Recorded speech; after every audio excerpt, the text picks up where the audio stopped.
Et pour que ça soit un cercle vertueux, il faut que les deux aient vraiment envie de collaborer. La startup, elle est très focus, elle a un besoin très précis, elle a un moment de sa croissance très précis, et donc elle ne peut pas se permettre de perdre du temps avec un grand groupe qui ne sait pas encore ce qu'il veut. Donc il y a un vrai besoin de focus du grand groupe, savoir ce qu'il veut, à quel point il est prêt à s'impliquer, à quel point il est prêt à faire en sorte que les choses se passent vraiment, parce que la startup, elle n'a pas le choix. Donc si on veut que ça marche, si on veut que ça soit vertueux, il faut que les deux viennent avec un but précis.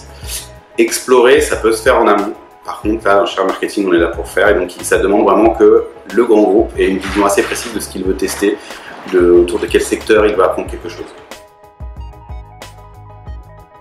Ce que je note pour la saison 2, c'est que déjà la plupart des acteurs ont envie de recommencer, moi le premier, parce que c'était hyper intéressant de rencontrer et les startups, et les accompagnateurs, et les grands groupes qui arrivaient avec des challenges.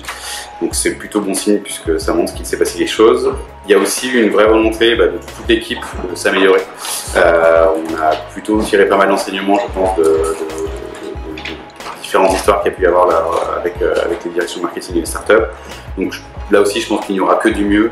On s'est mis en route pour aller vers le mieux, et c'est surtout ce qu'on veut faire en fait. C'est dire là, on a essayé pendant cette première saison de faire des choses, on a appris, on a partagé du feedback avec humilité et puis avec une vocation de construire, et c'est exactement, je pense, ce qu'on veut faire avec Share Marketing et ce type de partenariat.